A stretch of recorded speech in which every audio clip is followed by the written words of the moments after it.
آج کے اس تفصیلی ایکسپلینر میں خوش آمدید۔ کیا آپ نے کبھی غور کیا ہے کہ آج کل سیاسی بحثوں میں تھیوکریسی کا لفظ کس طرح ایک گالی یا طنز کے طور پر استعمال ہوتا ہے؟ آج ہم مفتی محمد تقی عثمانی کے ایک انتہائی دلچسپ اور فکر انگیز تاریخی تجزیے پر بات کریں گے اور اس انتہائی غلط سمجھی جانے والی اصطلاح کے بکھیے ادھیڑیں گے۔ یہ جاننا واقعی بہت دلچسپ ہے کہ اس لفظ کے پیچھے کتنی گہری تاریخ چھپی ہے۔ اس پورے موضوع کو گہرائی سے سمجھنے کے لیے ہم نے اس گفتگو کو 6 حصوں میں تقسیم کیا ہے۔ ہم دیکھیں گے کہ یہ اصطلاح کیسے غلط فہمی کا شکار ہوئی، اس کا اصل مطلب کیا ہے، قدیم زمانوں میں مذہبی اجارہ داری کیسے قائم ہوئی، یورپ کا تلخ تجربہ کیا تھا، طاقت چرچ سے بادشاہوں تک کیسے پہنچی، اور پھر آخر میں ان سب کے مقابلے میں اسلامی نظام اور حاکمیت الہی کا اصل تصور کیا ہے۔ تو چلیں سیدھے موضوع کی طرف چلتے ہیں۔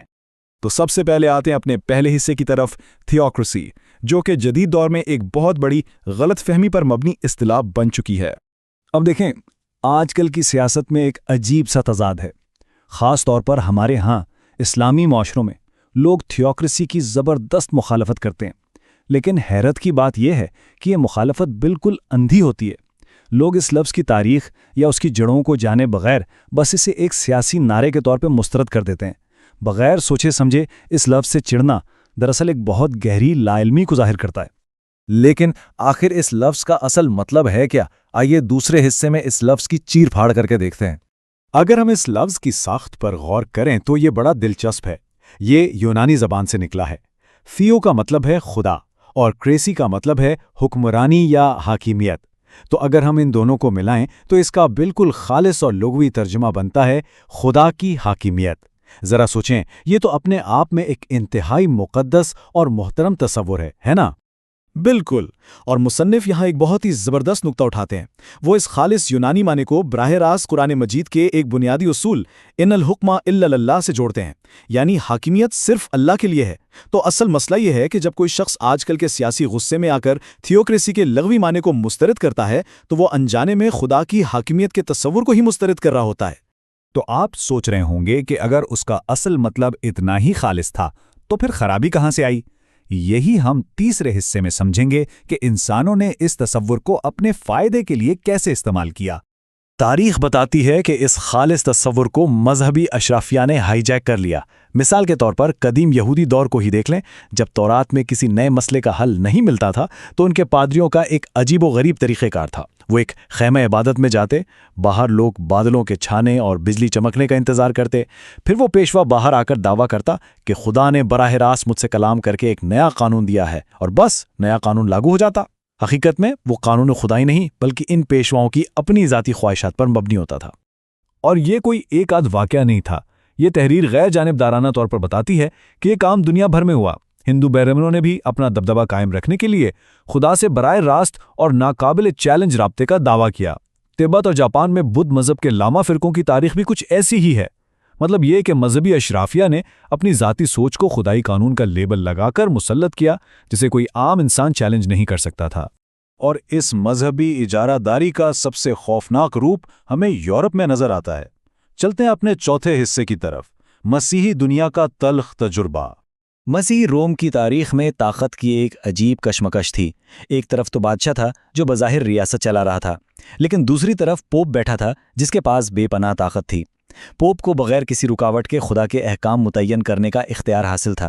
اس کا نتیجہ یہ نکلا کہ بادشاہ عملی طور پر پوپ کے سامنے بے بس تھا اور اسے ہر حال میں چرچ کی اطاعت کرنی پڑتی تھی۔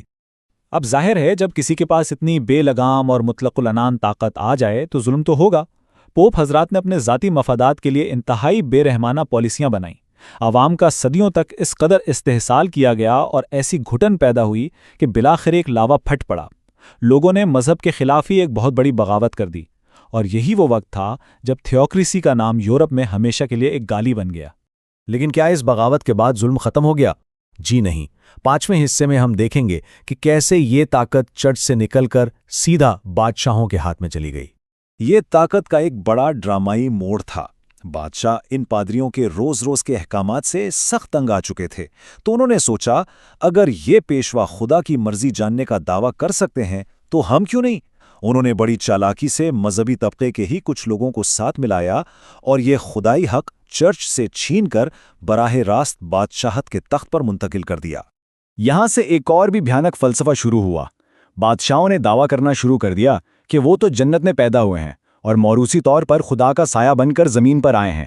اب بادشاہ کے منہ سے نکلی ہوئی ہر بات، ہر قانون واجب الاطاعت خدائی قانون بن گیا۔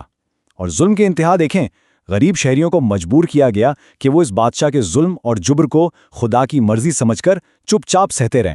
یعنی تھیوکریسی اب پادریوں سے نکل کر بادشاہوں کا ہتھیار بن گئی۔ اچھا، تو اس ساری تاریخی بحث کا ہماری آج کی دنیا اور خاص طور پر اسلامی نظام سے کیا تعلق ہے؟ آئیے اپنے آخری حصے میں اس الجھن کو دور کرتے ہیں۔ مصنف نے یہاں ایک بہت ہی واضح اور شاندار فرق بیان کیا ہے۔ ایک طرف ہے مذہبی پیشواؤں کی حاکمیت، یعنی وہ بگڑی ہوئی اور ظالمانہ تاریخ جو ہم نے ابھی یورپ اور قدیم قبائل میں دیکھی، اور دوسری طرف ہے خالص خدا کی حاکمیت جو اسلامی اصولوں کے عین مطابق ہے۔ مسئلہ یہ ہے کہ آج کا جدید معاشرہ ان دونوں کو ایک ہی سمجھتا ہے۔ جب وہ تھیوکریسی کو مسترد کرتے ہیں تو دراصل وہ ان پادریوں اور بادشاہوں کے ظلم کو مسترد کر رہے ہوتے ہیں، نہ کہ حقیقی حاکمیت الہی کو۔ اسی لیے خاص طور پر ہماری سیاسی بحثوں میں تھیوکریسی کو محض ایک گالی بنا دینا بڑی بدقسمتی کی بات ہے۔ یہ صرف تاریخی حقائق سے ہماری لا علمی کو ظاہر کرتا ہے۔ یہ ایک خطرناک رویہ اس لیے بھی ہے کیونکہ یورپ کی تاریخ سے متاثر ہو کر ہم نادانستہ طور پر اپنے ہی نظام کے بنیادی اصول کو مسترد کرنے لگتے ہیں۔ اور یہی وہ مقام ہے جہاں یہ تفصیلی تجزیہ ہمیں ایک انتہائی گہرے سوال کے ساتھ چھوڑ جاتا ہے۔ ذرا سوچیں، جب ہم یورپ کے پادریوں کی تاریخ اور ظالمانہ تاریخ کو بنیاد بنا کر تھیوکریسی کا مذاق اڑاتے ہیں تو کیا ہم جانے انجانے میں خود خدا کی حاکمیت کے تصور کو نہیں جھٹلا رہے ہوتے؟ یقیناً یہ ایک ایسا سوال ہے جو ان بھاری بھرکم سیاسی اصطلاحات کو استعمال کرنے سے پہلے ہمیں رک کر سوچنے پر مجبور کرتا ہے۔